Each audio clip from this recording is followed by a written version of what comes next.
everyone, it's Arlette from Chasing Joy, and I'm back to give you guys another baby making update.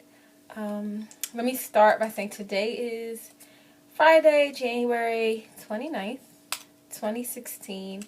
I mentioned in several of my previous videos that there's a few weeks delay between the time when I actually do a video and I release it in most cases. Because I want to be as open and real and honest with you guys about this journey as possible, but I also want to preserve some privacy. So delaying the videos allows me to kind of process things a little bit and before I share with the world. So I think going forward, I'm going to try and remember to actually say the date so you guys can know when I actually did the video. Since when you see it, it'll be a few weeks later. So like I said, today's January 29th. It's Friday. I'm actually about to head out with some of my girlfriends to meet up for Restaurant Week, which is one of my favorite things. I love Restaurant Week. I did a video all about Restaurant Week back when I was doing the Veda challenge, the video every day August. So you can go and check that out. Maybe I'll link to it in the comments. But anyway, so I'm about to go out for Restaurant Week, but I figured I would do a quick video just updating you guys on what's going on now. So I know my last few videos were, on the sad side. It was about, I had a miscarriage back at Christmas time, and, told you guys about that, and then the Carmen cannula procedure that I did, or that the doctor did on me, because it was technically a miscarriage, because my body didn't actually miscarry on its own. And then I did a video just kind of giving you guys an update how I was feeling 3 weeks after. I think that was slightly upbeat, but still basically about miscarriage. So hopefully this video is more upbeat and positive than the last ones. So this video is my plan for my next cycle, which I guess is cycle 11. I'm not sure how people count that when they've kind of not had a cycle for a few weeks because of miscarriage, but I'm just going to say cycle 11 because this will be my 11th actual, menstrual cycle and my 7th IUI. So here's the plan. Today is cycle day 6 for me, and I am having another IUI, obviously. Pretty much I'm sticking with the same exact protocol as last time because I did get pregnant. My doctor felt I should just do exactly the same thing I did before because I did get pregnant, and the pregnancy not being successful, we don't think had really anything to do with me or the donor. It just, probably was something wrong with the embryo.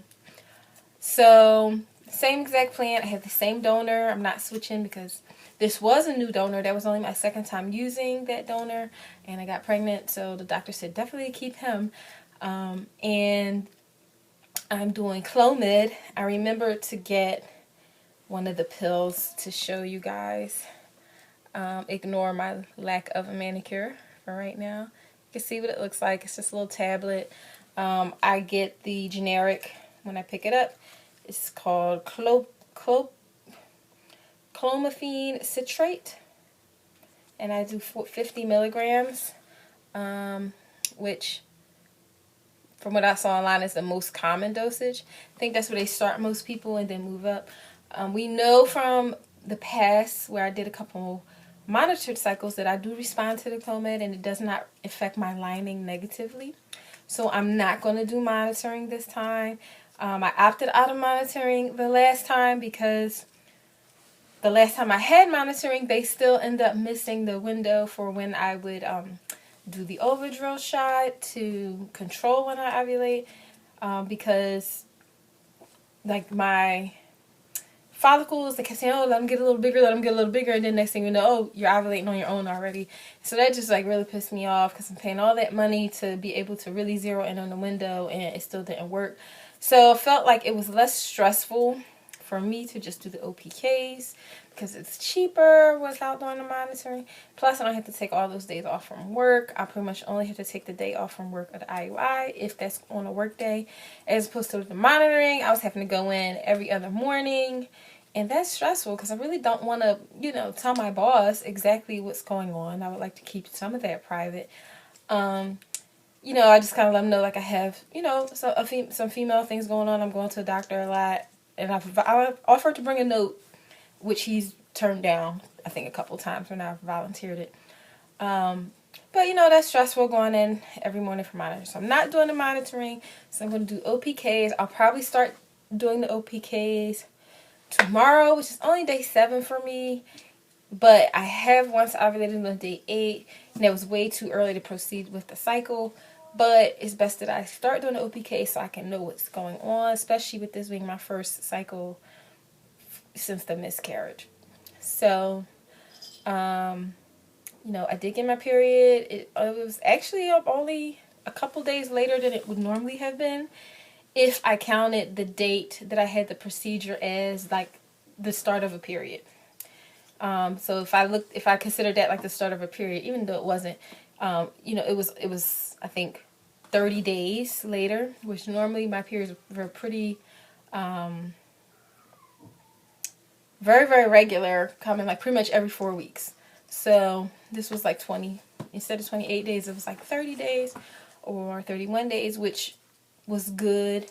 So the doctor said as soon as I had a cycle, if I felt ready, that they would be ready.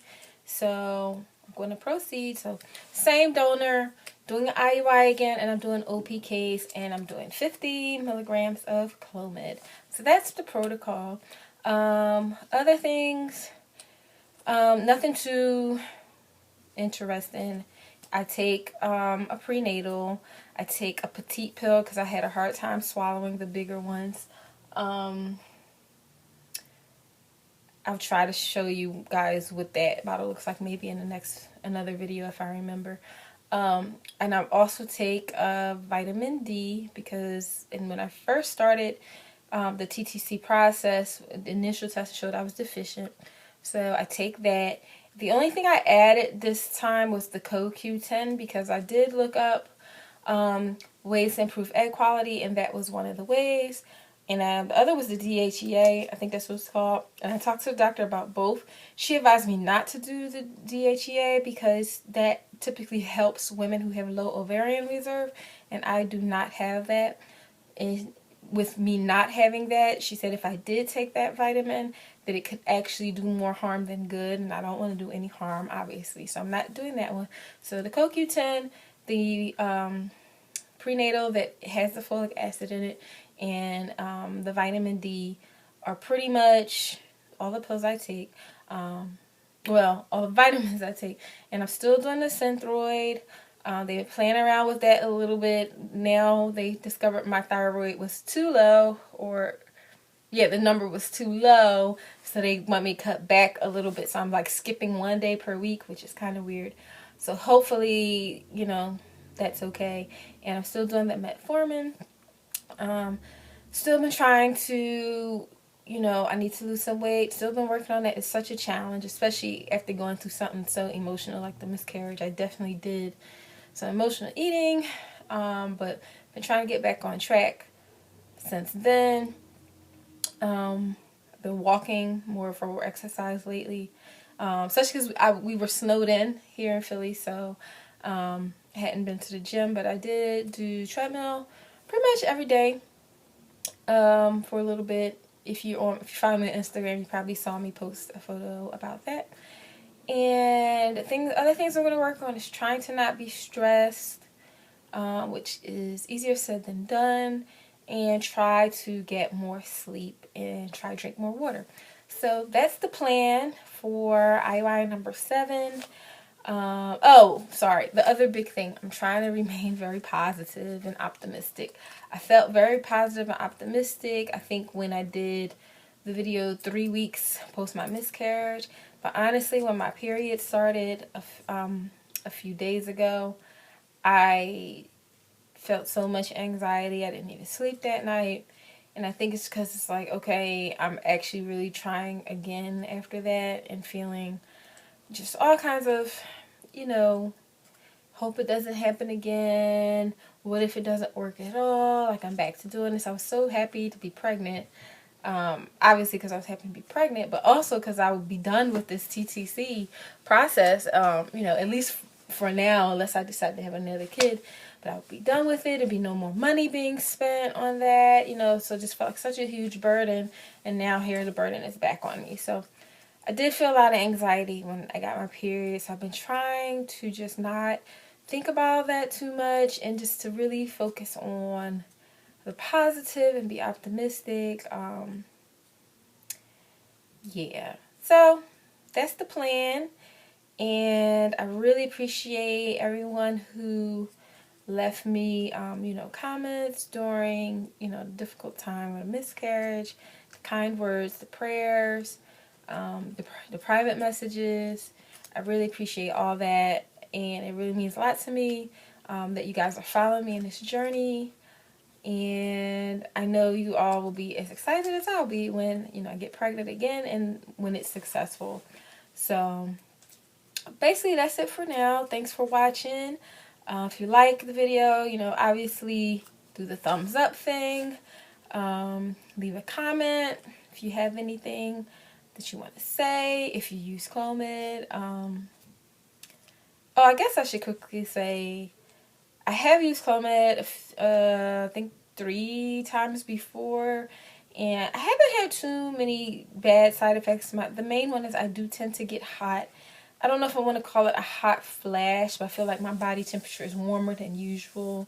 And sometimes I'll wake up a little like sweaty, which is not great, but that's pretty much it. So I don't really have too many complaints about the Clomid.